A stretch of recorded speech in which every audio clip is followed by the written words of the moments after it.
He's like, the Holy Spirit took over. And no one cares about sprints. I care about the sprint. McLaren Is the world championship hotline. I have some thoughts about that. He's Max friggin' Verstappen. He should always be on your radar. We get to the juicy bits. Love the juicy bits. I'm not a scientist. Overtake King. Yeah. That restart, by the way, from Oscar Piastri. Cheeky. Diabolical. There's been lots of drivers. It's hard to keep them all straight.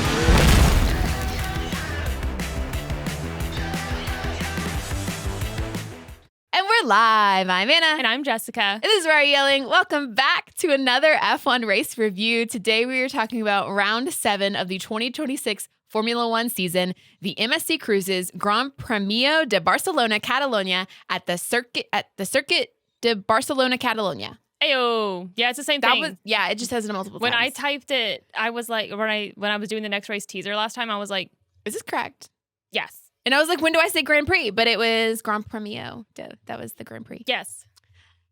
Welcome. Hi, welcome back. Oh my gosh. Okay. A lot has happened. Okay. We're happy and sad. Mostly happy. I'm ecstatic. She's like, no sadness I don't here. have a sad bone in my body. I have like one tiny disappointed bone. But other than that, It's like your pinky toe. Yeah, it's my pinky toe. And if you saw my pinky toe, you know it's basically nothing. Yeah.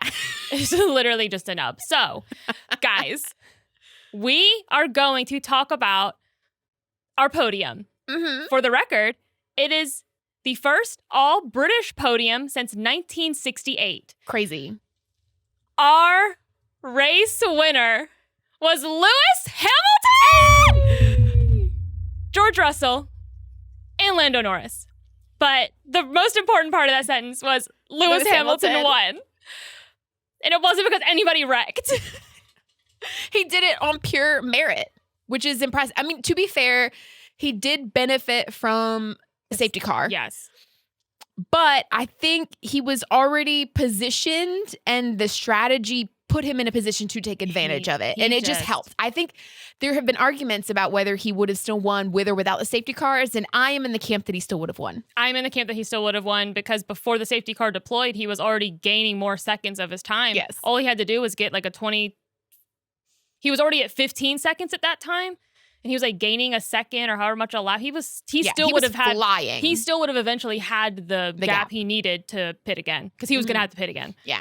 But anyway, so there's that, and we'll get into it more. But we're going to go over our constructor standings, and I'm just going to read them in the order that they currently are because with all the changes from all the Monaco stuff and then Barcelona, it was hard to know who actually moved up in the world. Yeah, there were, even more like with the post-race penalties and then like overturning things, and Pierre Gasly got his P3 exactly. back. So it really messed up because they don't you can't go back in time on the F1 website and say, hey, who was in the standings during this race? Yeah. So I take screenshots of that, and my screenshot was no longer accurate. So I was like, I'm just going to start over. Yeah. So our constructor standings, we have Mercedes, Ferrari, McLaren, Red Bull, Alpine, Racing Bulls, Haas, Williams, Audi, Aston Martin, and Cadillac. And for the driver standings, I'm going to do the same thing. I'm just going to read the top 10 because with Pierre Gasly getting his stuff overturned and all the stuff, I didn't know who was where anymore. Like who had technically moved up from where they were. So our driver standings in the top 10. We have Kimi Antonelli, Lewis Hamilton, George Russell, Charles Leclerc, Lando Norris, Oscar Piastri, Max Verstappen, Pierre Gasly, Isaac Hadjar, and Liam Lawson. Look at Liam in the top 10. Look at Liam. Good on him. He's been doing really good lately. Yeah, he's been doing good. Overall thoughts and impressions before we get into our team breakdowns. Guys, I am so happy. I've been on this high for days. Yes. Like days and days and days. Despite, I was like, am I going to throw Anna under the bus? Yeah, that's fine. We can talk about it. Okay, so let's talk about it. Let's clear the air so we're all on the same page and we're good. So what had happened was Jessica and I were on a little vacation trip with some friends and stuff over the weekend. Mm-hmm. So the time that we had to check out of our Airbnb was basically the time when it would have been in the middle of the race. So we agreed because we rode down to where we were together. We carpooled. We decided, okay, we won't be able to watch. We can watch the race together when we get back on Sunday, but we were getting back like Sunday afternoon. Mm-hmm. But we can't like check our social media, especially Instagram, because we will get spoiled for who wins because we already knew Lewis was starting P2. And so we were like, we're just not going to check our social media. We'll just suck it up for the couple hour drive back. Like, it's fine. And so we were doing good up until we were sitting in the McDonald's drive-thru getting food. There's a lot of we happening. We were doing good. We were doing good until suddenly the term we weren't. I was good. She was driving, so she wasn't on her phone like at all. And so my Threads feed doesn't show me very much Formula One stuff, which is fine for me. Yeah. So I was safe on Threads. But then I went on Facebook and there was another post that I went to click on and then it opened up Instagram and I saw that post because it was nothing Formula One related. But then out of habit, I pressed the home button before I went to close the Instagram app. It just happened. And then what is the first post that comes up on my feed but Lewis Hamilton wins? And it was it was the obnoxious graphic F1 post. And I say obnoxious because not because I don't like it, but because it's so attention grabbing. You can't it's not like you can't not see it because literally it says it's like a big cutout of him holding the trophy winner. And I didn't even see, she saw it before I did because like we were in the drive-thru waiting for the food to come out and like I had my phone like down kind of where like almost in my lap holding it in my hand. And so she saw it and she was like, I gasped. I did I actually shrieked. It wasn't even a gasp. Yes. It was an hour. I went, it was. Yes. Yes. It was. And I was like, what? And then she's like, you bitch. And I said, what? And then I looked at my phone and I was like, shit. It was a total accident. I didn't mean for it to happen. And then there were some upset feelings in the car about it all the rest of the way home. And even when we finally started watching the race. But now it's fine. Yeah. I looked at her and I went, I am so mad at you right now. I didn't even eat my McDonald's French fries. Yeah, they went cold and it was rough. Yeah. I found out that my favorite driver of all time who hadn't won a race for Ferrari yet in the McDonald's drive-thru. Instead of getting and I knew that she was upset because she wasn't going to get to experience the raw emotions of watching the win happen as it played out during the race. And she wasn't going to get to like cry about it.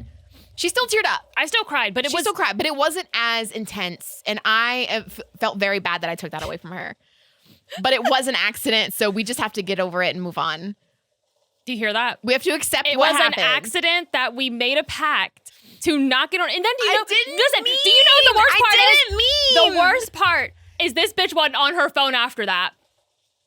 No, you were like, the damage has been done now, bitch. I didn't know how he won or where anyone else placed or anything like that. So I was like, and you know how what's crazy is I typically just will like whatever. But this was the one time recently I went, I am so pissed. Yeah. Furious. Didn't speak. And then it started to pour down raining. And you finally said something like, what did you say? You said something like, oh, wow, where'd this come from? And I said, this is the first thing I said to her, probably about, at least after 40 minutes. No, you said something about, I was like, you said something first. Because I was not about to break that silence. I know. I was like, you're allowed to be upset. And I'm like, we just got to sit in it. And feel our feelings, and she's gonna let me know when she's ready to talk about it. In the car, I was like, I'm gonna bust out cry. This is the worst. And then I was like, no, now I'm mad. Yeah. But then whatever. So eventually I said God was mad at her. Yeah. Oh. Because it rained. It was, it had, like, you said something, and then I said something about this rain is crazy because it was like sprinkling on and off. Uh-huh. I said, this rain is like 0 to 100. That's right. And then she said something about, like, me when I found out that Lewis won. And I was like, okay. And I said, it's because God's mad at you. You caused this downpour. So, yeah. So I'm glad that we got to clear the air. So it's all fine. Yeah, we're good now. I sat in my feelings. Mm-hmm. I was mad. Now I'm over it because I still saw Lewis win, and that was really That's the important part. Yeah. Yeah. And to be fair, he did win like 20 seconds ahead, and it wasn't like it was wheel to wheel. Like racing. That would have pissed me all the way off. Yes. I might have had to hit you in the boobie. You might have had to get titty slapped. Like something that, because that shit hurts. For those who don't know, it's fun fact. Yeah. So anyway, overall thoughts and impressions, obviously ecstatic. Mm-hmm. Literally can't even. I'm so happy that it was just for, obviously happy for Lewis. Yeah. I'm happy that it was actually like a 2-stop race. So in Barcelona, it gets pretty hot. And I believe that Pirelli selected the correct 3 compounds of tire. Yeah, everyone was saying that because they actually did it. They went with softer compounds this year than last year. And everyone was like, oh, that was the call. Like, because it forces it to be a 2-stop race. Some people I think may have tried to go for the 1-stop, but it was mainly probably going to be a 2-stop. Well, yeah, I mean, Mercedes was going for the 1-stop until Lewis pit, and then they had the virtual safety car. So I guess and then Lewis was like, we're going for, it was plan C. They were going for the 3-stop. Yeah. Oh, no. I'm sorry. I'm incorrect. No. Yeah. I keep getting it confused, all the stops. No, Mercedes, everyone was planning to do the 2-stop, and then Lewis and them were like, not and they pitted early. Yeah. And they were like, oh, they must be going for the 3-stop, and they did it. I mean, go Ferrari. So happy you got the strategy right. They did everything right this weekend. Like, and that's one of those things where it's like, I know Lewis, that makes it even more like satisfying of a win for Lewis, because he struggled so much last year. And then I know he did a lot of work on his mentality and stuff in the off season during the break. And, you know, he came back, he has a new race engineer, which he loves. They are communicating so great. They're getting along great. And they keep calling him a temporary. I'm like, no. Lewis is going to be like, no. I got my first win with Ferrari with this guy. He's staying. So they're, you know, seem to be working really well together. They brought a lot of upgrades to the cars this weekend, which even Charles said that the car felt good. He just wasn't able to do what he needed to do with the car.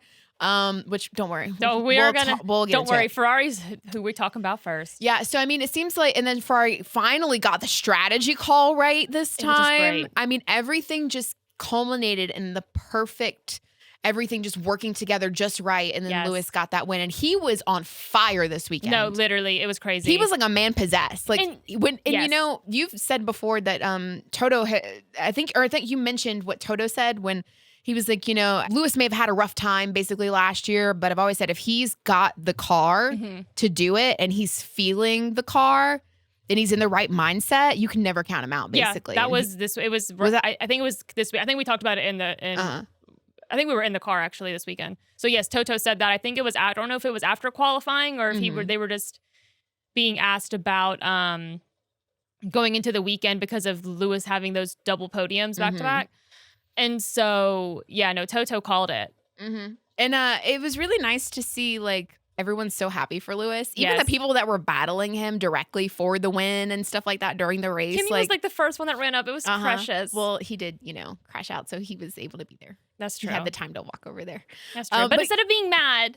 Yeah, he was just so excited for him. I mean, how could you not be? That's, like, one of his heroes, you know? Like, and especially, I think, with all the drivers seeing, you know, they know each other better than anyone in terms of like what it is to be a Formula One driver. They are the only 20 people, you know, currently in the world who know what each other is kind of feeling. Yeah. And the things that they go through in the current season. And so it's, you know, there's something to be said for like knowing how hard of a year Lewis had last year and then the comeback he's made and to achieve this and how emotional Lewis was. Like, it was just such a good story. You know, it was funny. We're watching it, and we're like, and I, like we said, we already knew, but I was still happy. But like, that was all I knew was he won. Didn't know how he won. Didn't see any reactions afterwards. So we're sitting on my couch watching it, and then it was funny because the way he reacted to this reminded me so much of his like first McLaren wins. Not the Mercedes wins really, but like the ones he had as like a rookie, and like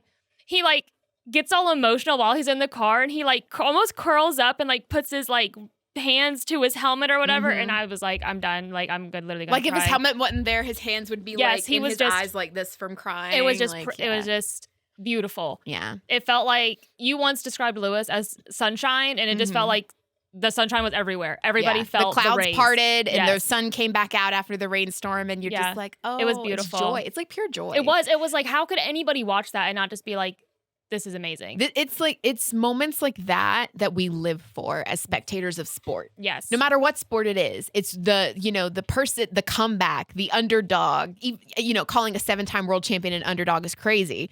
But with the year he had last year and the mindset he was in, and since 2021, I mean, the ground effect cars just weren't for him. I mean, the comeback he has had and he's made to get back to this point. It's so deserved and so earned. Yes. And, it was never a foregone conclusion that he was ever going to win another race again. There's no guarantee.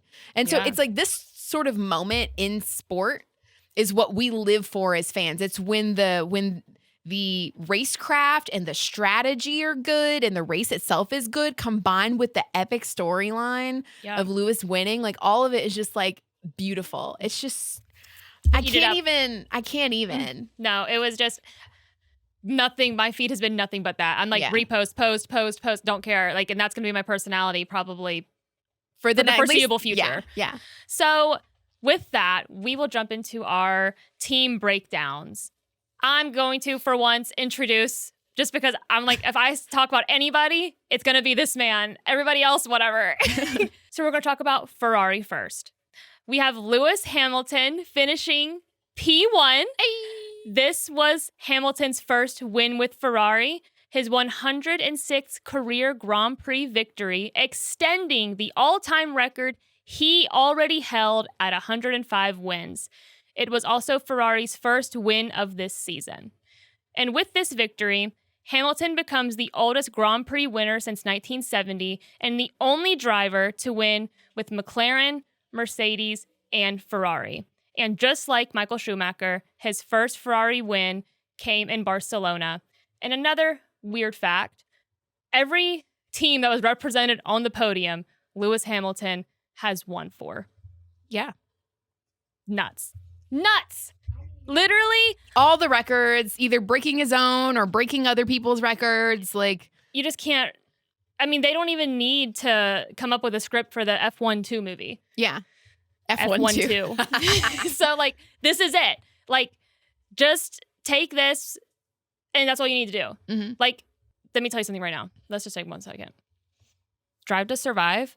If you fuck with my boy like you did when you did not highlight his win in Silverstone in 2024, I will fuck you up somehow. We were so mad about that they didn't cover that storyline because it's right there. It was his first win since 2021 in his home Grand Prix. So the point is this. Don't fuck it up this time because we don't have the patience for it. It's literally the storyline is there. It's perfect. It's ripe for the picking. And if they don't cover it, I'm going to start accusing Drive to Survive of some things. Yeah. So, like being racist. Yeah. Do you want that? You want that on your conscience? You want that on your rap sheet? Yeah, because like, what? Why not? Why wouldn't you cover this storyline?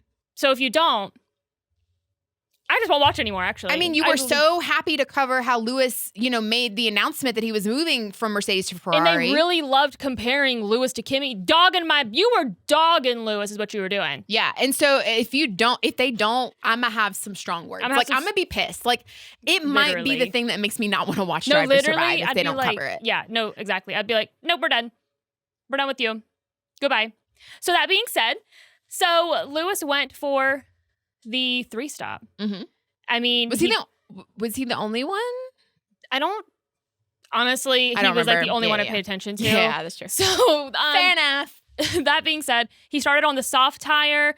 He gambled early to try to get past Russell into turn 1. He didn't make it stick, but he ended up pitting early. He did a medium, and he just got on those mediums. Wasn't it a medium that he started? Yeah. That he did? Yeah, and he just loved it.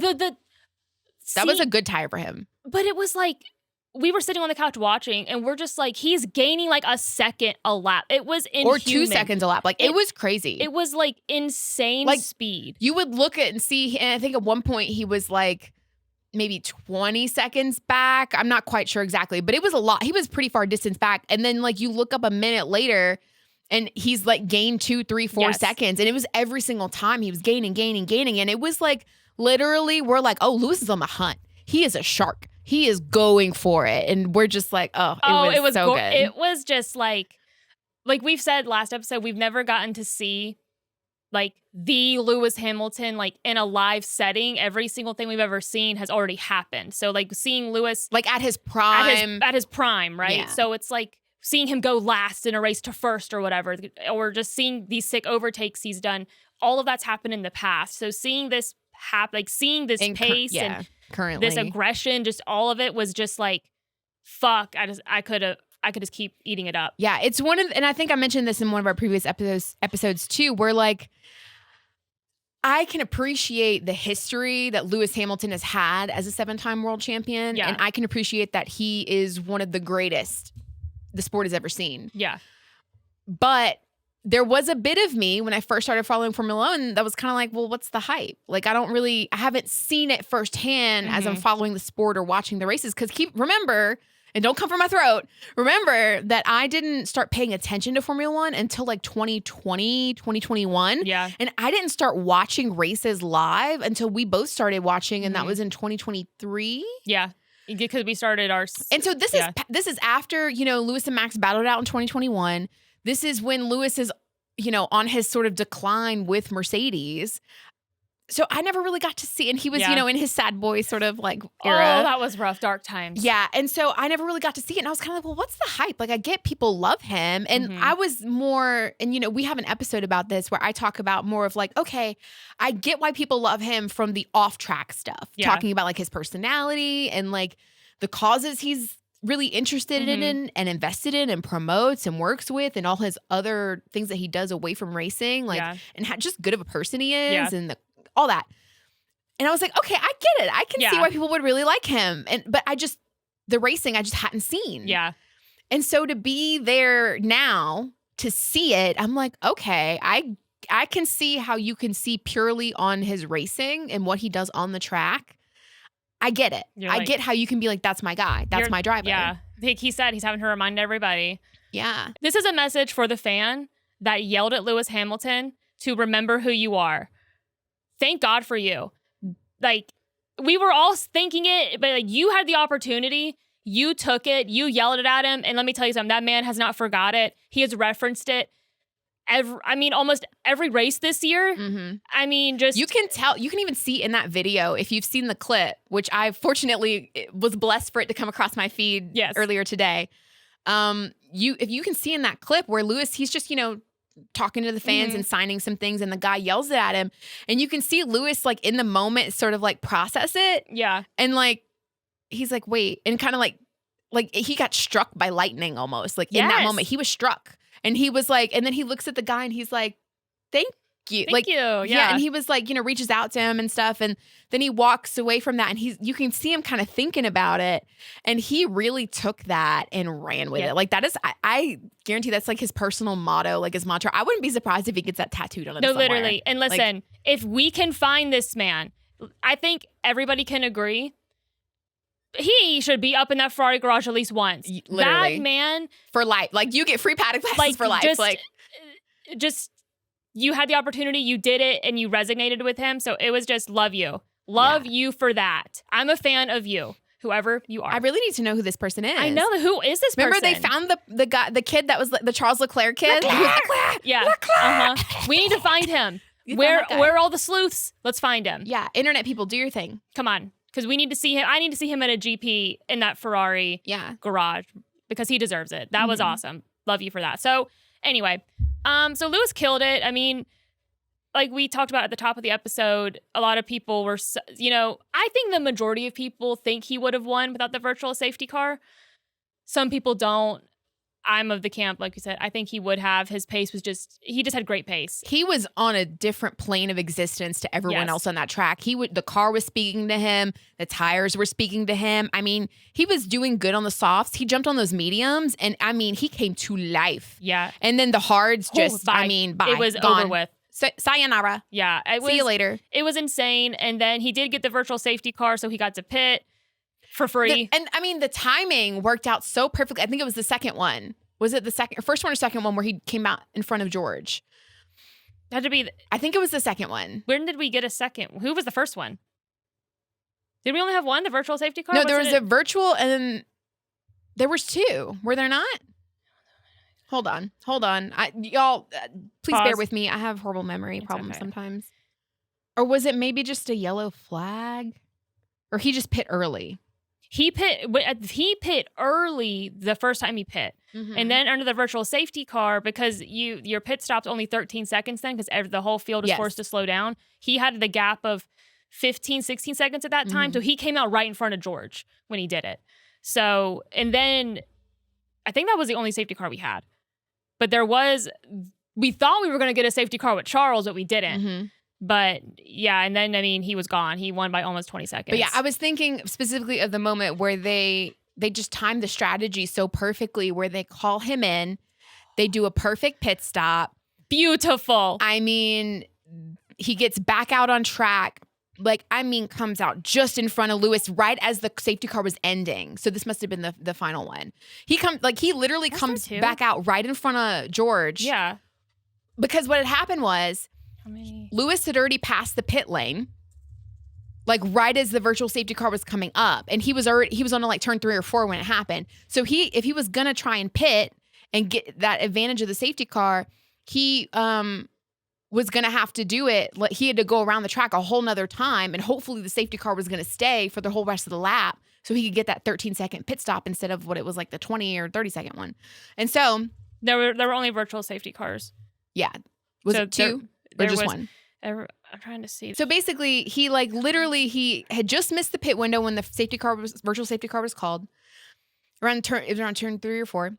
He has to make it all the way back around the track in order to take advantage, because I think at the time he was around 17 seconds in front of George. It's just the one. It was just the one safety car. Mm-hmm. But yes, I do. I think he. Yeah, and so then he dives into the pit lane because it ended. It ended right as he was coming out. That's right. So he dives into the pit lane. They execute a perfect pit stop. He comes back out right in front of George. So he fully was able to take advantage of that 13-second window, came out right in front of George. And then right as he gets back on track, the safety car ends right before they get to like turn 1. Yeah, no, it was crazy. I mean, it could not have been more beautiful or more perfect. No, it was like God wanted him to win this race. I swear. They did. And then to hear the crowd. Is God a they? I imagine there's multiple gods. Okay. So like the F1 gods. The F1 gods were here feeling it. Ayrton Senna was shining down on him. Senna was like, got you. Yeah. It was amazing. And then just to hear the crowd and Nico Rosberg didn't know that. That was a genuine reaction from me when Nico was the one doing the post-race interviews with all of like the top 3 for second, third. I literally was like, oh. It was so funny because after the race was over, and I promise we'll stop talking about Lewis soon. I know, we're about to. Okay. But after the race was over, and then, the camera just, of course, stays on Lewis the whole time he's getting out of the car after they get in Parc Fermé and stuff.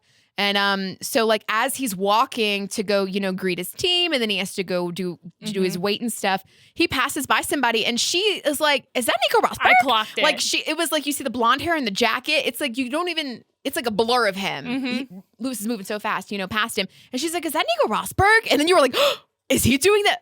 And then he ended up doing the interviews and you were dying. I was shook. You did your little your screech. Yes, it was real. I was like, Mercedes.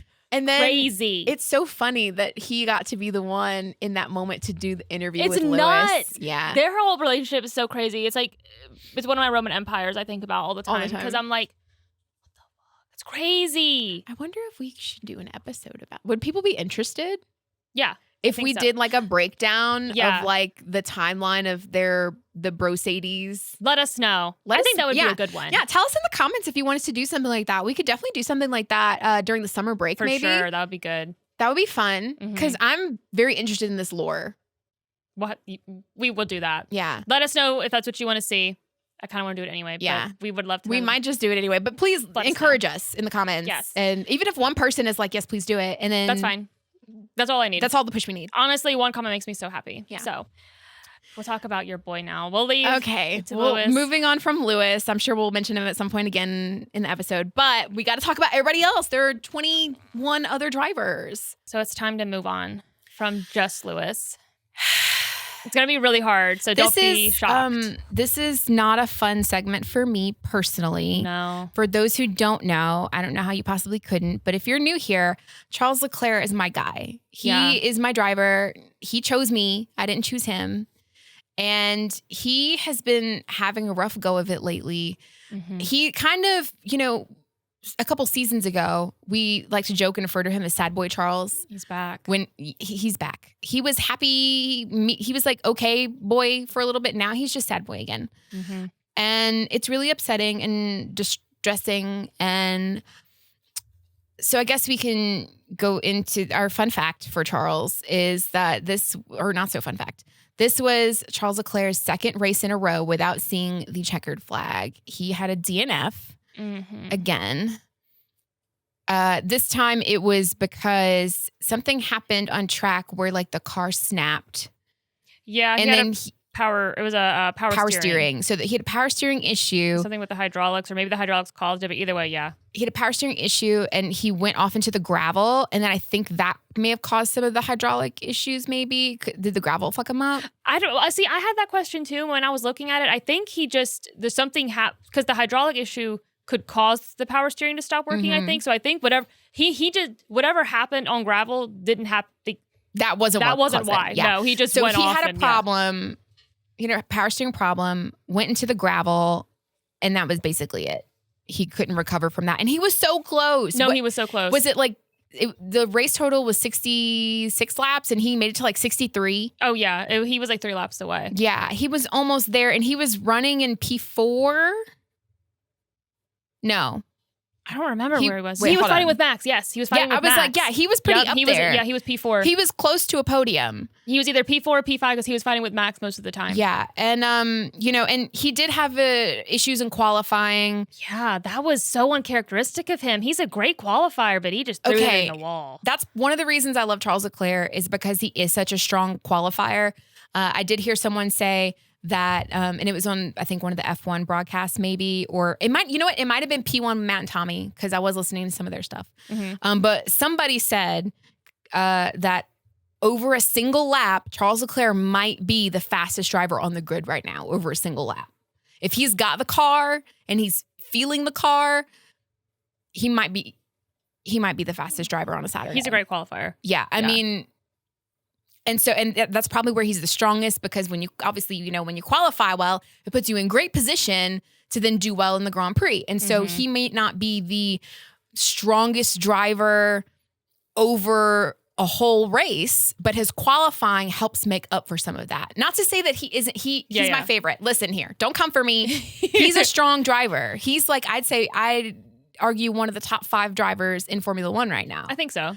And so I love him. He's great. Yeah. We love Charles. He just had a really bad weekend. He did not qualify well. Very, like you said, uncharacteristic of him, made a mistake. And oh my God, it was distraught. He was distraught over it. Yeah. He said, there's this post, I don't know who made it. It was on Instagram and it was a carousel of different stills of him from the different interviews he did after qualifying, and the quotes that he made, and every single one he just kept saying how ashamed he was of how he did. Yeah. Literally there was 4 or 5 different quotes from 4 or 5 different interviews where he just kept saying, I'm just really ashamed of what happened and how that played out. And it was sad of himself. And I was like, oh my God, stop. I can't be depressed. I know. And it was rough. And then he ended up because that happened in Q3 in qualifying before he could put a time down, that he automatically was starting P10 in the race. And then he did jump up to P7 he got at the beginning of the race. Yeah. And then he was eventually running around P4, I think. And then he just had the issue with the car, and then he DNF'd. And it took him a whole day to post something to Instagram, which I know for some people is like, oh, whatever. But I'm like, no, normally within a couple hours of the race, no matter what happens, he would post something to his personal Instagram about the race. And, it took him a whole day to say anything. Well, yeah, because he's having to gather himself. I mean, he did join the team celebrations I saw later, but I'm like, that's such a horrible feeling. It's got to be so difficult to manage that, because I feel like him and Lewis are pretty friendly. Yeah. They're at the very least very good colleagues and get along very well. I mean, I would say that they would call each other friends at this point. Yeah, I would think so. Even if they're just work friends. Yeah. But, you want to be happy for your teammate and for the team as a whole. And you want to be happy for your friend. But at the same time, you're just like, woe is me. That really sucked. No, literally. Yeah, yeah. So, No, it took him a whole day to kind of get himself together and post something. And basically he was like, that was a weekend to forget. Sorry about that. Thanks for the support and good job, Lewis and team. Exactly. And that was it. Yeah. So yeah, that just really sucked. He was over it. But, Ferrari, I think overall, because they, like you said, they brought some upgrades this weekend. They seem to work really well, and Ferrari should be getting a really good engine upgrade soon. And they're going to be allowed 2 of them, and while Mercedes is only allowed 1, which I think in the summer break, because I think that's fairly soon-ish, right? Usually it's in August. August. I think it's in August. Well, we do have an off weekend this weekend. We might do an episode about that whole engine thing because it kind of went under the radar, but essentially just come back. If you don't know what I'm talking about, just wait about a week. There's some there's some news about upgrades and engines and things that's coming into play. Yeah. So essentially Ferrari's going to be allowed 2 upgrades this year and 2 upgrades next year. Mercedes will be allowed 1. I think one of those upgrades will be coming fairly soon for Ferrari, but I mean, I don't think Ferrari was on anybody's radar this going into the weekend thinking that they had a chance to win. And another thing too, Lewis qualified second.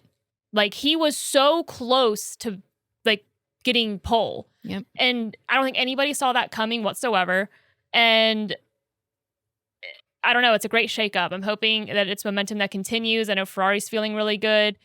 And hopefully we can just keep that ball rolling. Because one thing that people have said about Ferrari that you can't really say right now with Mercedes or McLaren, the car's reliable. The engine, the power unit, it's reliable so far.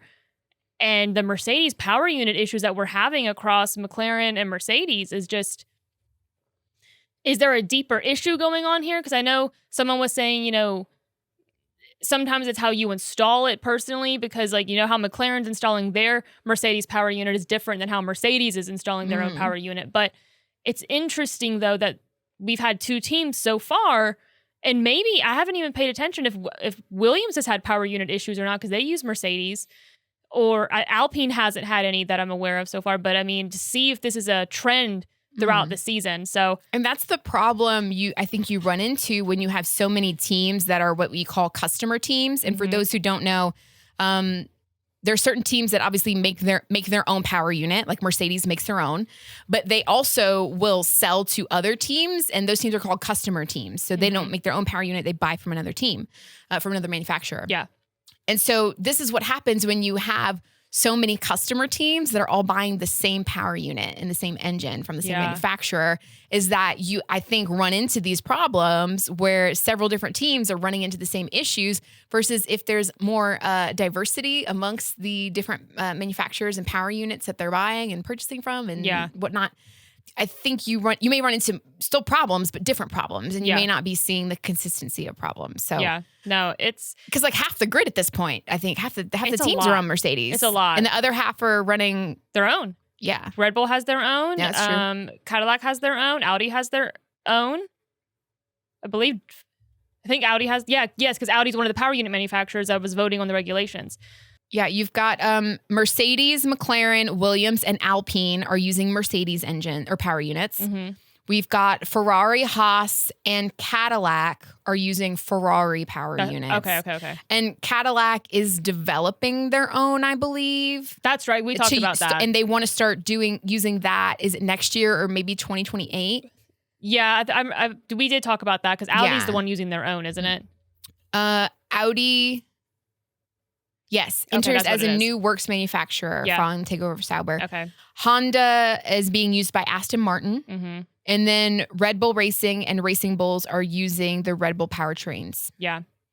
So I don't know, Ferrari so far, I mean, reliability-wise, seems good. So it'll be interesting to see how that continues. But it was a great weekend. It was a great weekend for Ferrari, but also not great in the sense of Charles. But I mean, bittersweet. Yeah, I think that the positive takeaway from even Charles said, the upgrades feel like they were working. The car felt good up until it didn't, and he just wasn't able to get it through the checkered flag. So I think we're leaving this weekend for Ferrari on a positive note. I think so too. Overall, I'm feeling good about it. Yeah. Okay. Of course. Moving on. Womp womp. You're feeling great, of course. Duh. Moving on to Mercedes, we have George Russell, who came in P2. Fun fact, after scoring 0 points across Montreal and Monaco, George Russell finally ended his pointless streak with a P2 finish in Barcelona.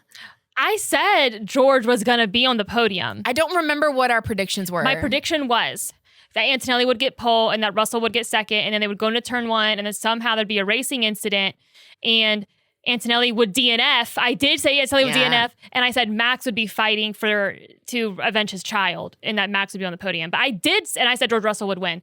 I was wrong. Did I say McLaren would be on the podium? I feel you said we would get a McLaren, and then I agreed with you. So I was right. We were half right. We said we run got it back. So I'm happy for George. I'm happy for the bounce back. I feel, a lot of people were saying that this weekend was do or die for George. He needed this win like desperately to prove something. And I'm just like, calm down, chill out. Which if he needed the win, he didn't get it. So I guess he washed because if that's the case, he did get P2. What he really needed was for him to finish on essentially in the points or on the podium, and for Kimi to have a DNF because that's the only way George is really going to take like chunks out of Kimi's lead in the championship is for Kimi to have issues where he doesn't score points. Yes, and George does. So. I mean, this weekend did what it needs to do for George in terms of him scoring some points and trying to make up the difference in the lead that Kimi has. Although George is currently third in the driver standings because Lewis Hamilton is second. But Kimi did maintaining his lead in the drivers. But could this be title number 8 for Lewis? Is this a surge? Is this a surge for him at Ferrari? I'll throw up.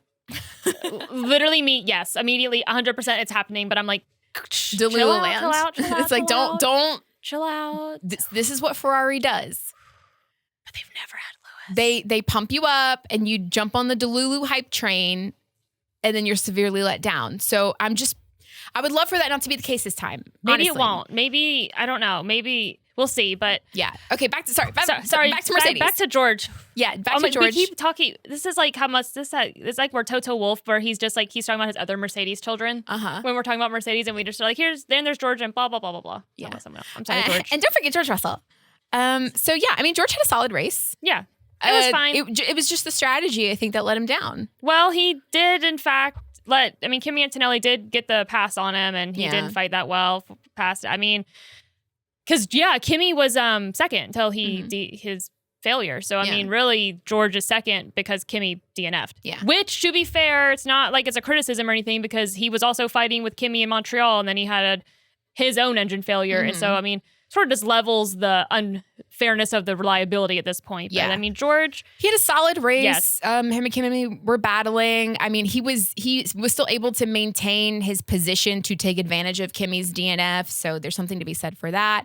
He was trying to, stay on top of the strategy and stuff where he almost sounded a little panicky on the radio where he's like, what's Lewis doing? What's their strategy? What are we doing? Are we on our plan? You got to tell me, like, are we stopping or are we not stopping? He was asking a bunch of questions and his engineer had to just be like, chill out, bruh. Shut up. It's okay. We're not going to give away the whole plan over the radio. Yeah. Like, let me do my job.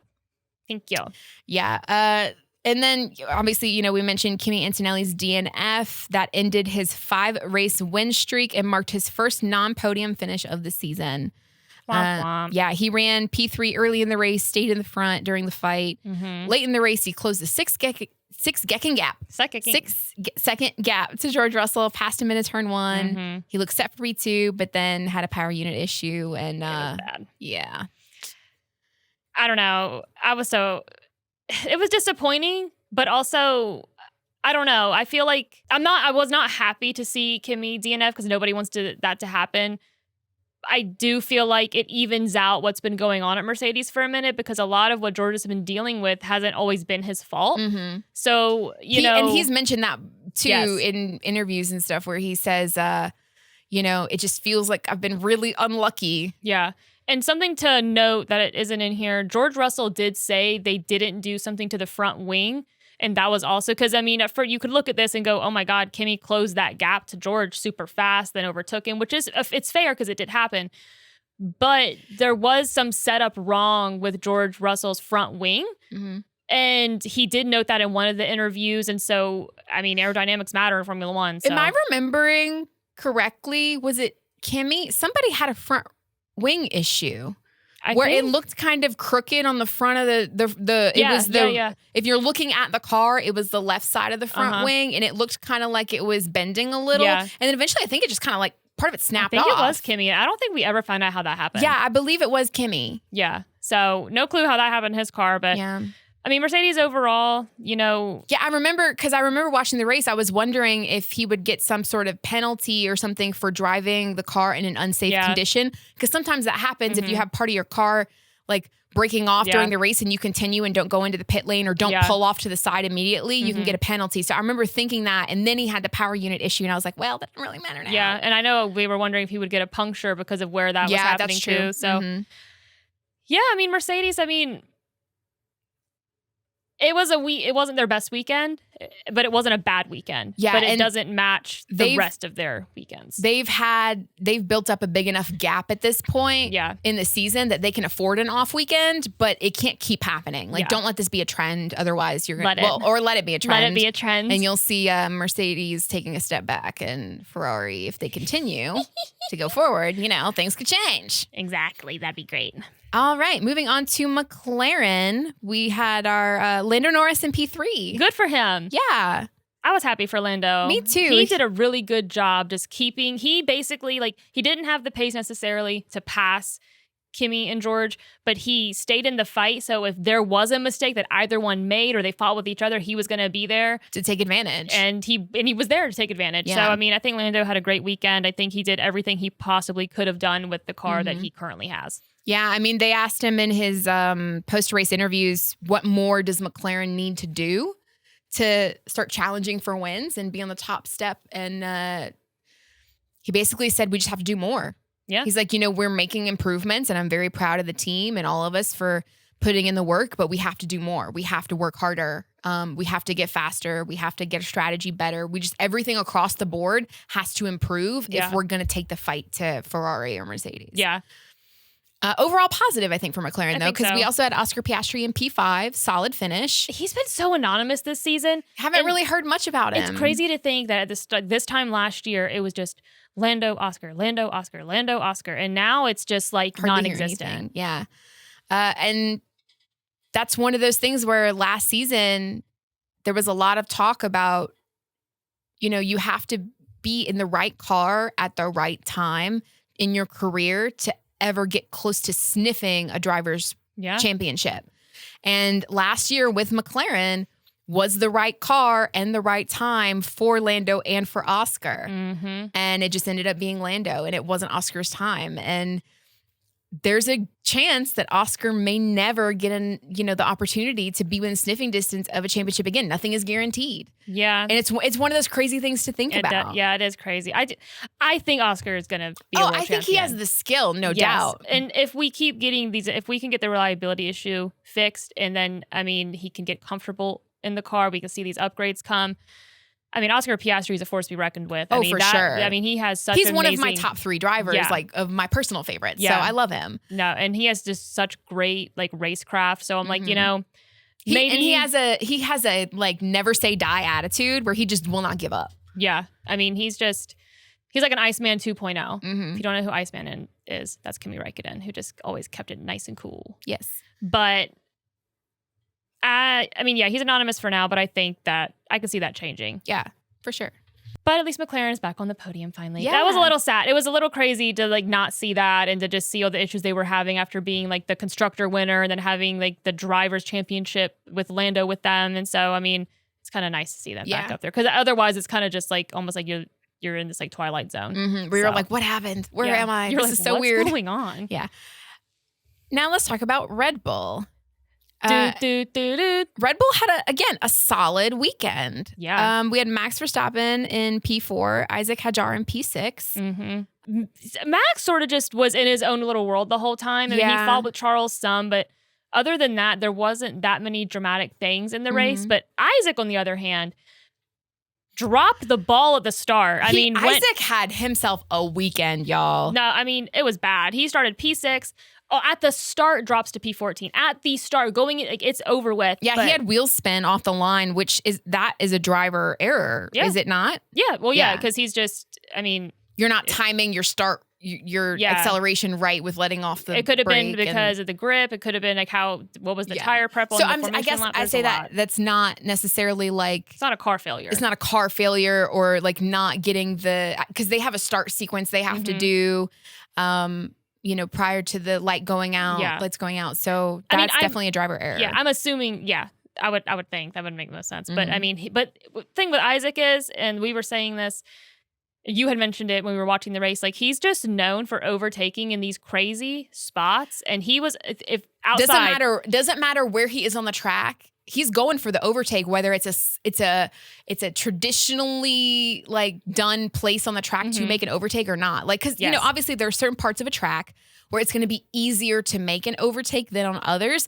Isaac don't give a shit. No. He don't care. I can't tell you how many times just this season alone, I've heard the race broadcasters and commentators say, look at Isaac Hadjar being brave on the brakes or really going for it. You do not normally see someone overtake right here. And he just went for it. Wow, great on him. Like multiple races, multiple times. And that happened a lot last season too in Racing Bulls, where they're like, you don't typically see that happen here. So he just, if he sees a gap, he goes for it. And you know, Isaac Hadjar, he is young, but you know, we said last year he was really showing a lot of promise in terms of not just as a driver, but the ability to lead a team and the way he communicated with the team and carried himself. And, you know, he has moments where he throws little fits in the car if he gets angry. I love it.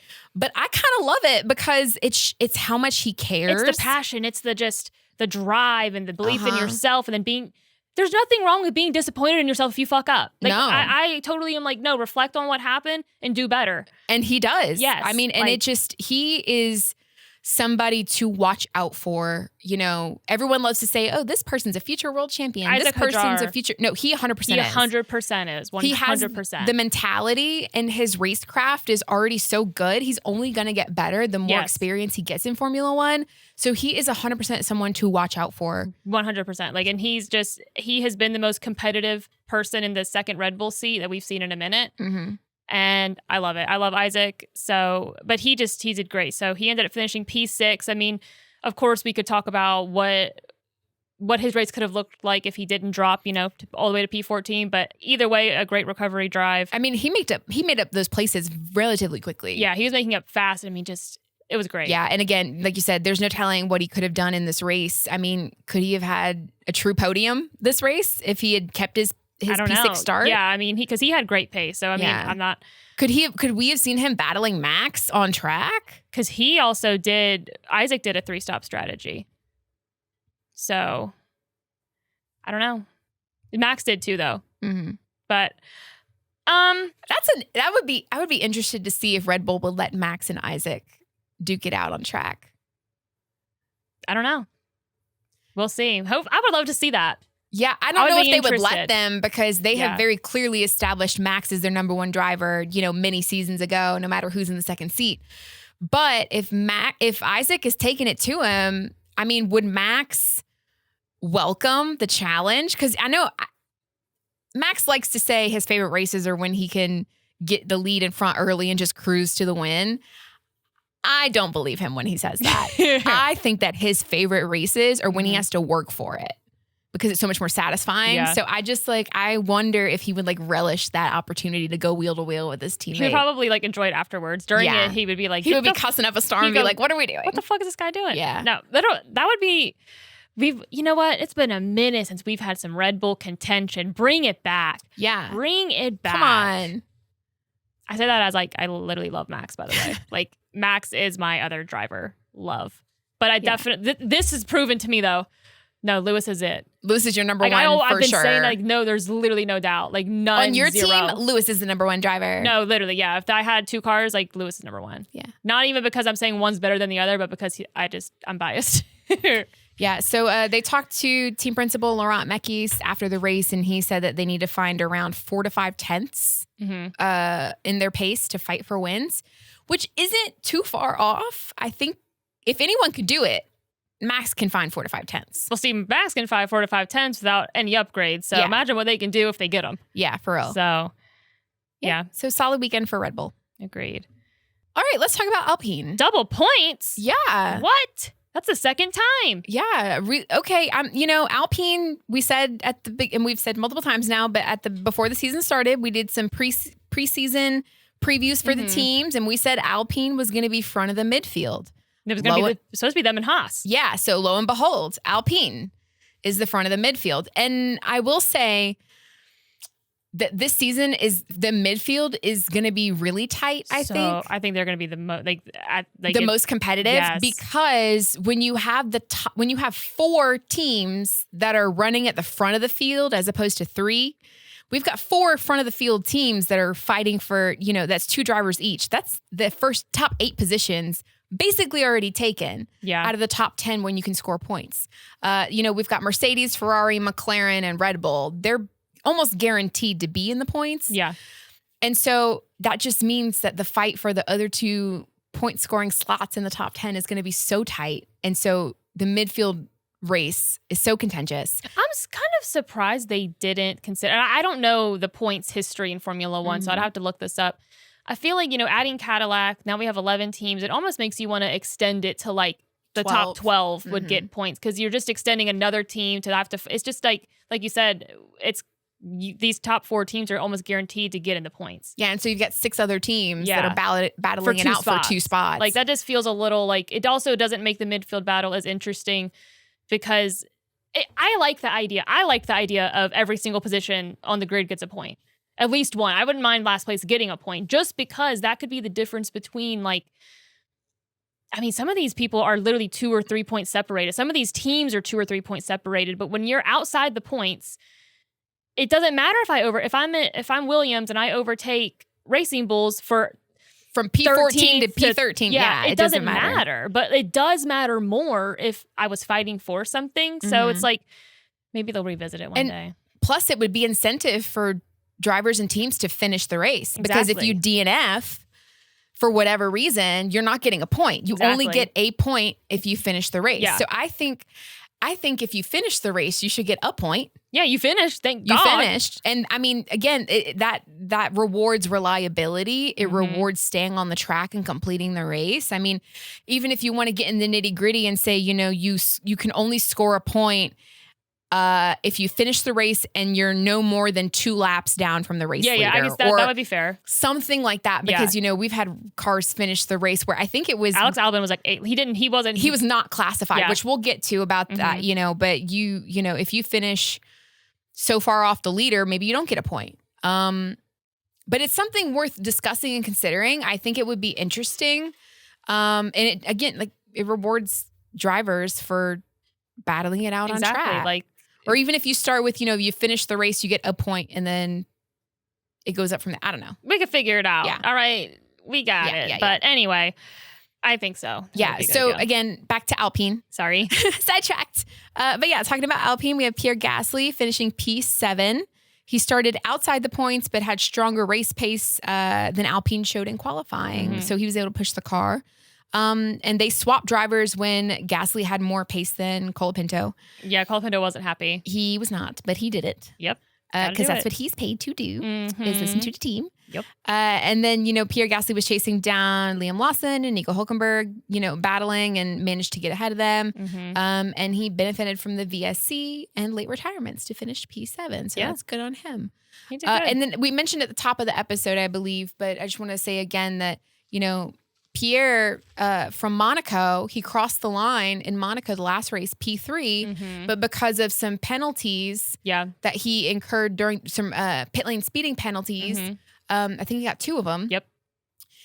He got 2 5-second penalties added on to his time after he finished, which then bumped him off the podium. Yeah. They appealed that and come to find out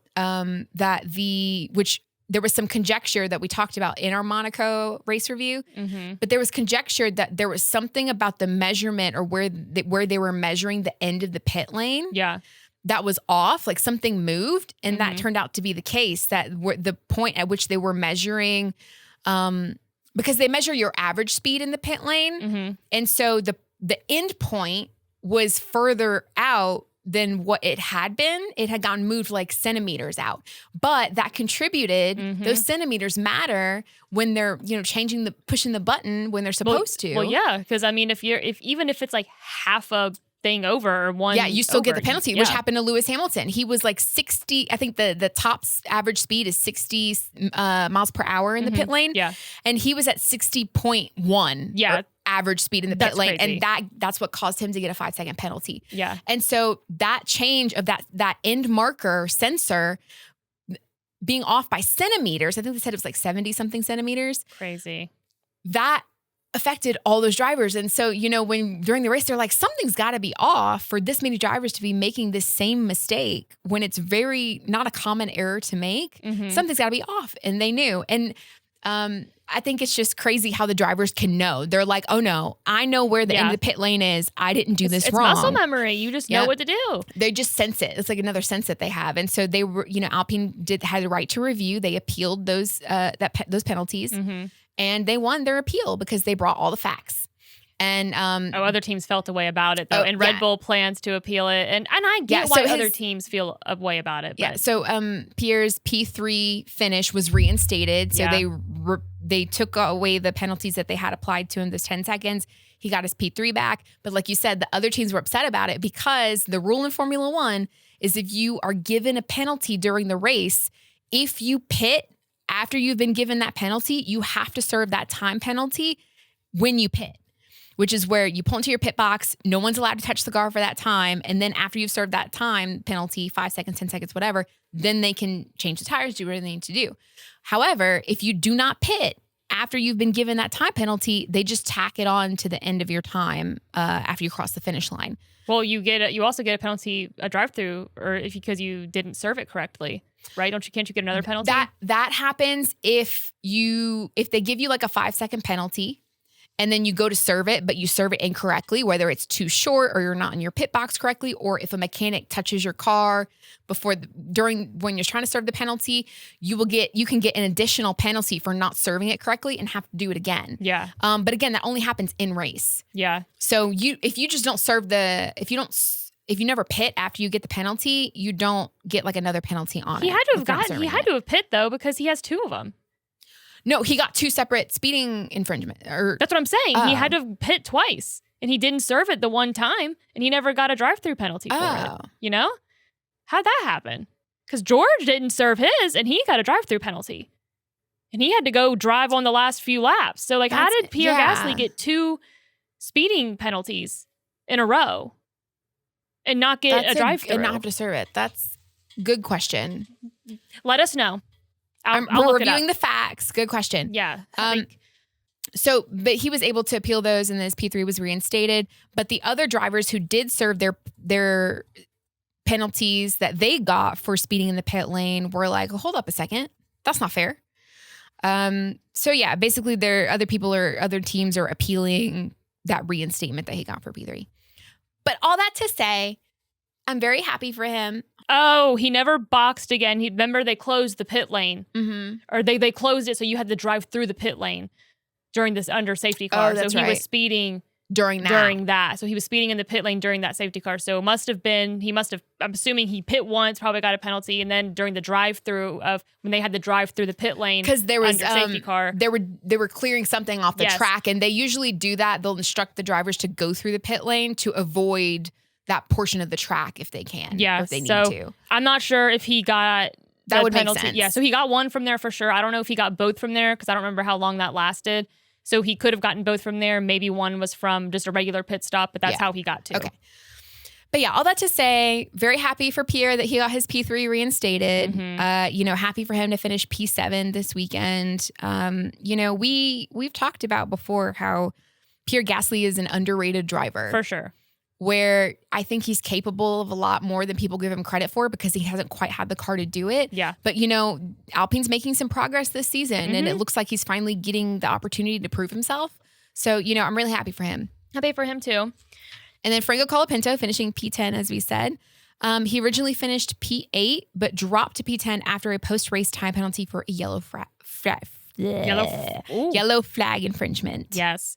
So I remember he was noted for that, and then I didn't even realize it till we were putting this together. He ended up getting a penalty. Colapinto was initially ahead of Gasly, but Alpine swapped the drivers to maximize the race because, Pierre just had better pace than Colapinto. He still showed good pace, and he did help Alpine score. So now we have 2 point scores from Alpine. It's like twice in a row now, I think. Mm-hmm. Yeah, the Colapinto said the car felt much better in the race conditions than it had earlier in the weekend. So, overall, I think they had a good weekend. So something to build upon. So it'll be interesting to see how they keep it up. And if they do keep it up. Dun, dun, dun. Now we will talk about Racing Bulls. we have Liam Lawson. He finished P8. Woohoo. Good for him. Yeah. So something to note for Liam Lawson, he finished P8 after Colapinto's post-race penalty. It moved both Racing Bulls up one position each. So Arvid Lindblad originally would have been P10, but now he's P9. And so Liam Lawson would have been P9, and now he's P8. Yeah. But, I mean, Racing Bulls love it. Mm-hmm. Literally love it. Yeah, Liam was running in the points early, spent part of the race keeping Hulkenberg behind him. But then he got hurt by the VSC because it allowed Gasly to pit cheaply and come out ahead of him. And Liam said that they expected to be more competitive, but struggle for pace compared to some other cars around them. But the team's been overall like pretty consistent. I mean, his car was able to attack Hulkenberg without even hitting him. Like, so Liam literally goes into some gravel, and then the gravel gets kicked up, and we'll talk about Audi in a second, but just since it happened to Liam, threw the gravel into Hulkenberg's car and just killed it. Literally hit the kill switch. That's some Mario. We talked about how these cars are Mario Kart. That's that was literally a red blue shell. That was a blue shell with the damn spikes on it. Yeah. Like, that was a red shell targeted. Nuts. When they told Liam, he was like, "What?" He's like, "What happened?" He goes, "I did what?" He goes, "That's whoa, nuts. That is a freak out. That would never happen in a million years, and it did." That was insane. But I mean, Liam had a great weekend. Racing Bulls really did too. I'm like, I don't know. We were all like, it's gonna be Haas and Alpine Alpine is the top, and I'm like, I don't know. Racing Bulls is up there. Yeah. So I like Racing Bulls. I do love Racing Bulls. They're like little sister, like underdog team. They're like one of my favorite teams on the grid. Yeah, and like you said, Arvid Lindblad finished P9. Which good on him. Yeah. I mean, still a rookie getting points. He didn't have a good weekend last weekend, did he? I think they both finished in the points last weekend. In Monaco. What race am I thinking of? He had a bad weekend one weekend. They all been having bad weekends. I know. That was too vague. But yeah, good on Arvid Lindblad and good on Liam Lawson. We're happy for them. And I did like their liveries this weekend. I did too. They were fun. Yeah. I like them. So we'll see how the Red Bull Ring goes. I mean, technically this is their home race as well, right? Even though they're not Red Bull, but they're Racing Bulls. So, I mean, Red Bull, Austria is the Red Bull Ring. When's that? Not this weekend, but next weekend. Okay, the next race. So it's like their home race, right? Well, their team for Racing Bulls is in Italy. It's their home race, if I'm not mistaken. I think they are based. They are based in Italy. Yeah, I think you're correct. Please, it's Red Bull Junior. Yeah. Okay, but yeah. So speaking of Audi and Nico Hulkenberg's DNF, as we already mentioned, that sucked. Yeah, that gravel that Liam Lawson kicked up just hit his car, hit Nico Hulkenberg's car perfectly, caused some damage to the... It penetrated and hit a kill switch. That's nuts. Up until that point, he was doing great. Yeah, he was in the points up until then. Yeah. And then he suddenly was not. And Gabriel Bortoleto finished P11, so unfortunately just outside the points. But he did have the fastest speed of the race. He had a top speed of 223 miles per hour, which is 360 kilometers per hour. Yeah. I saw that flash on the screen. I was like, oh, cool. He was hauling butt. Yeah, he was hauling ass. He was trying to get in those points. He was trying his best, but unfortunately, that did not happen. No, he had a bad launch and just kind of dropped down the order. And he was involved with a racing incident with Ocon, so he had some damage. And, I mean, he was kind of in recovery mode. But, I mean, P11 for recovery mode, I mean, shows promise, I guess. Yeah. I think Audi's moving in the right direction. Yeah. They had good pace, but it's just... It's got to all come together and not have so many things go wrong. Exactly. Like where Lewis Hamilton had so many things go right and perfectly aligned for him to win this race, it feels like Audi had just so many things go wrong and not fit together right. Yeah. So unfortunate for them, but hopefully they will bounce back next time. We'll see. Now let's talk about Williams. I'm sick of them. I'm not sick of them, but I am. It's like, I don't know. I am surprised Carlos Sainz is P12, though. So Williams had so much promise last year. I mean, I just thought they were going to beat the bitch this season with how James Vowles was talking about it and the progress they were making, and they were competing for points and consistently. And Carlos Sainz, he had such a great quote. They were asking him about where Williams is at this year, and he's like, with last year's success, and we were, fighting for podiums, and we we had so much success. And he's like, I was so positive and motivated last year. And he said, that was incorrect. He's like, that was wrong. I should not have gotten my hopes up and gotten so excited about that because this is ass. That was not a verbatim quote, but that was the general paraphrasing sentiment of what he said. That was the vibe. So yeah, Williams has just been sucking this season, and I'm so upset about it because last year we were all gung-ho about Williams. We were like, I believe in James Vowles and his vision and what's happening, and Carlos Sainz and Alex Albon, they're two solid drivers. They can do a lot. We can put Williams back on the map. And then they took such a nosedive this year. Yeah, it's a total opposite of what we all expected with how James Vowles was talking last season. Yeah, and they kept saying 2026 was the year. We're putting all this development stuff. I mean, they basically acted like the focus for their ground effect aero car, all the development was over and everything was going into the 2026 regulations and onward. And I'm like, well, where did it go? Where was it? Because, honey, what is this? Like, y'all should be at the top of the midfield with how y'all, like, the performance from last year and how you were talking. So I just don't understand. Yeah, and then we had Alex Albon, who was actually not classified for this race. So he retired with a technical issue in the middle of the race, then returned to complete some laps for data. He was like 8 laps down at one point. Yeah, I was confused about that because I'm like, oh, I thought he retired the car, and then he was back out. Yeah. And I was like, what's going on? And they were like, I mean, just run it kind of slow and don't take any like risks or anything. But they were like, the car's in a good enough condition that we can run some laps and get some data. But he wasn't classified as finishing the race. Because I guess, like we said, when you finish so far down, like so many laps down from the race leader, you just don't get classified anymore. Yeah. But yeah, just really sad weekend for Williams. Yeah, I'm disappointed. I'm just seeing what happens in the car's just not good enough. It's not that like the strategy isn't good. It's not that the drivers aren't good. The drivers are doing everything they can. It's literally just the car is not good. Oh yeah, I mean, we all knew we were going to have like hiccups and headaches and learning curves development curves with this new regulation. But I'm shocked at how Williams is just so bad, to be honest. Like, Now let's talk about Haas. Disappointed. Next. I'm kidding. Esteban Ocon finished P13. Oliver Behrman finished DNF, did not finish, in fact. Second race in a row. Yeah, due to some car issues. So, not impressed with Haas right now. I wasn't impressed. We talked about this last episode.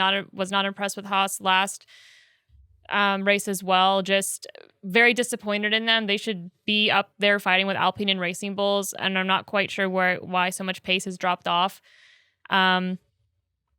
I don't really... I think Oliver Behrman has the pace. I think he's proven he has pace because he's, for the most part, really been outperforming Esteban Ocon all season for the most part. There are rumors circulating that Esteban is not long for Formula One after this season. Yeah, there are rumors, and I want everybody to know that I will be an insufferable human being if it's Yuki Tsunoda who gets that seat because I called that shit before Haas even was partnered with Toyota again. But if that's not the case, then she called the shit like 2 years ago. Yeah. I was like, we'll see. Because he's still, Yuki Tsunoda is still a reserve driver for Red Bull. Yeah. So team principal Ayo Komatsu said just the car wasn't quick enough, but also the team was not good enough operationally. They had some communication issues during the race, poor tire management, like just a lot of stuff. Just clean it up. Clean it up. Just clean it up. Yeah. Don't become an Austria like that. Yeah. I better see y'all like up in that top 10. Now let's talk about Cadillac. Sergio Perez finished P14. Valtteri Bottas had a DNF. Perez was made 3 pit stops. God, it's just what's there to He even said say? the weekend exposed the team's weaknesses, especially over longer stints. And then he said that they have some updates coming in Austria that should help them take a step forward. That'd be interesting. Hopefully, Valtteri Bottas missed a practice session. And I don't know why he had to retire the car, but it clearly had something to do with the car. It wasn't anything Valtteri did. So, I mean, just once again, disappointing because this is not the first time Valtteri Bottas has had to DNF this season. So, yeah. And again, the expectations for Cadillac are not a lot. No. Because this is their first season, not just in Formula One, but just as a team as a whole. Yeah, but running a racing team. I'm disappointed with the DNFs. Like, that's one thing. Like, just finish the race. Yeah, like the operational errors and things like that, getting used to that. But having it just them DNF, I'm like, damn. And I know the bigger teams are as well. Yeah. But come on. Like, come on. Come on. The goal for Cadillac is just to finish races. Yeah. I mean, so one of them did. So I guess they succeeded. Good weekend for Cadillac. And then last and least, Aston Martin. What the hell? DNF. Both of them. Fernando Alonso and Lance Stroll, both DNF. I mean, yeah. Is Fernando Alonso going to get to finish like half the races this season? I don't know, but he's kind of over it. He straight up was like, this might be my last time in Barcelona. Apparently, though, he says stuff like that all the time. So I hope Alonso sticks around enough for us to at least get one more podium out of him. Yeah, that'd be nice, but I don't see that happening this season. Absolutely not, but hopefully he goes nowhere. Yeah, I mean, Aston Martin is this is bleak. It's really horrible. It's just, I don't even have words for it. It's so disappointing. Fernando Alonso's DNF, he's the one that triggered the safety car, or the virtual safety car, and Lance Stroll just was called into the pits pretty early and just retired. I mean, it's pretty, other than that, really nothing else to say. It was pretty disappointing, tough weekend. They both had technical issues. It was a battery for Alonso and a gearbox issue for Lance Stroll. I mean, their upgrades are supposed to arrive around summer break, so they think it's going to be pretty much horrible up until summer break. So they just got to struggle through. And that concludes our team segment. Yeah. So we'll talk about our best and worst now. My driver of the day. I have two thoughts, actually, believe it or not. I obviously want to say it's Lewis Hamilton all day. Of course it's Lewis Hamilton. Basically a 20-second lead. That just goes without saying. I don't even think, I feel like there's no explanation needed. But if I was going to give it to someone besides Lewis Hamilton, I would give it to Lando Norris. Because I think he did everything he could have possibly done with that car. He stuck right behind the Mercedes. He was ready to capitalize on any mistake they made, and he did. And I just feel like I don't think he could have extracted anything else from that car. He gave it everything. And he got a podium out of it. So if I wasn't going to give it to Lewis, it would go to Lando. But obviously it's Lewis Hamilton. Of course, my driver of the day is Lewis Hamilton. It has to be. It has to be. I know sometimes we try not to pick the same drivers, but sometimes it just is what it is. It just is what it is. And then the biggest letdown for me personally, it hurts to say, was Charles Leclerc. Yeah. Through no fault of his own in the race. Yes. Now, qualifying, that was his bad. Yeah, that was totally on him for the mess up in qualifying. But the race itself, there's an issue with the car, not his fault. But it is a really big letdown for me because he was in a good position running around P4 for some points. And that just really sucked to have 2 DNFs in a row. It's bad. My biggest letdown, I kept putting 2 because I felt like it was like, well, duh, it's Charles. Because I'm like, because he just, How is the driver of the day? My highs and lows. My driver of the day is both Ferrari and worst is Ferrari. The life of a Ferrari fan. The highs are highs and the lows are lows. For real.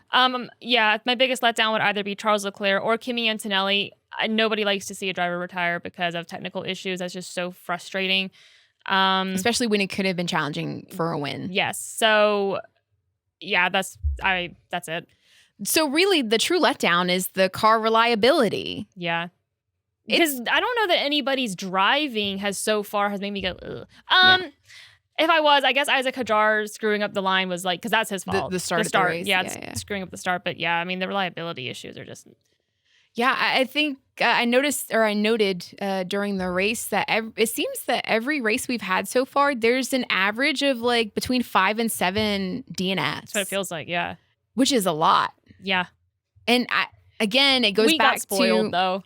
We've mentioned before, we got spoiled with the reliability of toward the end of the last set of regulations. Yeah. The reliability on those cars was really good. Yeah. And we just got spoiled. And so now we're back to not reliable cars. Now we're back to this. Yeah. So with all of that, we'll get into our next race teaser. It will be round 8, the Formula One Lenovo Austrian Grand Prix at the Red Bull Ring. That will be in 2 weeks. So it's the end of June. It's last weekend in June. So the Grand Prix results of last year were Lando Norris, Oscar Piastri, and Charles Leclerc. This is when it was all about Lando and Piastri last year, let me tell you. So some track stats. The first GP was held in 1970. It is 71 laps long. The circuit length is 4.326 kilometers, which is about 2.68 miles. The race distance is 307.018 kilometers, which is about 190.77 miles. The race lap record is held by Oscar Piastri, which he set in 2025 at 1 minute and 7.924 seconds. And the qualifying lap record is held by Valtteri Bottas, which he set in 2020, so he would have been driving for Mercedes at the time. And that time was 1 minute and 2.939 seconds. Crazy. So what is this track like? The Red Bull Ring is short, fast, and deceptively tricky. It has big elevation changes, long straights, heavy braking zones, and only a handful of corners, which means lap times are very tight. It usually creates good overtaking chances, especially turns 1, 3, and 4, but track limits can also be a very big issue here.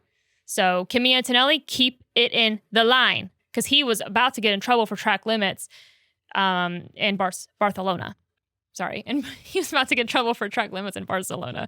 So yeah, at one point they were telling Lando to stay as close as he could to Kimi and to watch him, because they're like he keeps getting he got he's about to get the black and white flag. He did. Which basically is like, this is your last warning for track limits. If you exceed track limits again, you will be like, you get a penalty. Yeah, you get a 5-second penalty. He would get a penalty. So they're like, stay within 5 seconds, because you could swoop in and inherit that position. Well, they were convinced he was getting one. Yeah, but then he DNF'd. So I don't know if maybe that was in the works and they just dropped it. Yeah, because they did say over the radio at one point, McLaren was like, "Oh no, he's definitely exceeded track limits at least 4 times. It's all been noted. We told them." Oh yeah, they were probably looking at it. Then he DNF'd and they said, "Whatever." Yeah. So the tire compounds and strategy for Austria. They are going to be using the C3, the C4, and the C5. These are the softest compounds of tires. Strategy is normally a 2-stop race because the Red Bull Ring creates a lot of thermal degradation from the hard braking and traction zones, even though tire wear is not that extreme. Pirelli has also said the most effective strategy in the previous Austrian GP was a 2-stop. So last season, Pirelli looks at the data and they try to see, like, okay, how can we improve the racing based on the tires? And they decided, like, okay, the 2-stop strategy seems to be the strategy to go for with these tire compounds.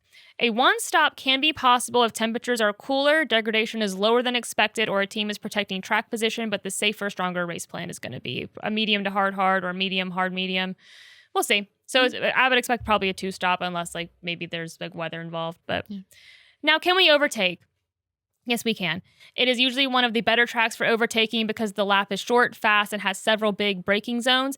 Like we said earlier, the main overtaking spots are turn 1, 3, and 4, especially if a driver gets a strong run out of the previous corner. There is no more DRS, so overtaking does function a little bit differently now. Like we have our detection zone, so they'll get a little bit of extra power for that lap. But with how the power deployment works and the fact that there are heavy braking zones should be good for getting, building that power back up in the battery.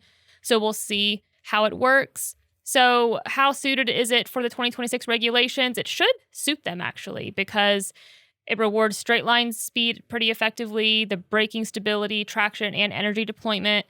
I mean, it's also a short lap, so some small mistakes or performance gaps could make a big difference. But I think based on the track itself, it should be a pretty decent track. And one thing to note that we didn't mention that I thought was interesting is I don't feel like any of the overtakes that happened in Barcelona, it wasn't yo-yo racing. We didn't have people just swap back and forth constantly. And so that was a little comforting to go, I hope that continues.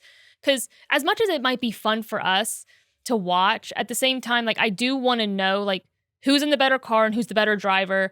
And it's not just based on like by chance how we're having to build up this battery where you're just kind of like, 1 second, you're in front. Now I'm in front. Now you're in front. And it's almost just like it's constant back and forth and has nothing to do with like the actual race pace. So hopefully Austria will be similar to Barcelona. But that wraps it up. So guys, please tell me how you celebrated Lewis Hamilton's first win with Ferrari. And did you think of me when it happened? Because probably not. That's okay though. Like I don't have words for it. I'm just literally ecstatic. I'm going to be living this high for a long time. And who are we calling is going to win? Oh, yeah. Who's Let's do the our podium? predictions for Austria. I'm afraid. I don't want to jinx anything. Let me think, Austria. I think we're going to have... I think Charles Leclerc makes a comeback and he's on the podium in Austria. I'm thinking P3 for Charles. I think we're going to have a Red Bull driver. Maybe P4. Honestly, maybe P4. We're going to have a Red Bull driver, a Mercedes driver. I'm saying Red Bull. I'm saying it's because it's Max. Yeah. But we'll see. I'm scared because I don't want to jinx anything. This is really hard. I don't know. Lewis Hamilton's going to win too. He's just going to win them all 8th. I think it'll be Ferrari and Mercedes on the podium. I think Max is going to pull something out. Maybe Max, he gets that extra little he's energy boost from a home race. For Red Bull. Yeah. I think, I'll see Max on the podium. I don't know beyond that. I don't want to jinx Lewis. I'm scared. So let us know your predictions. And guys, we talked about this before, that we really do love attention. So we would love if you commented, if you like and subscribe. If you share. Yeah. We always comment back, by the way. Yeah. Like if it might take me a day or 2 or a week, depending, but I and by comment we, back. she mainly means her. But if you want to leave a comment specifically directed at me, you totally can. And she will let me know. And I screenshot them and I send them to her. Yeah. And then I can tell her what to say back, or I can reply myself. But yeah. But all right, we will talk at you after Austria, and we'll have some other episodes. We'll have something come out next week. I don't know what it's going to be, but we'll figure it out. It might be the engine thing. So yeah. Other than that, we'll talk at you. Talk at you in the next one. Yep. Bye. Bye.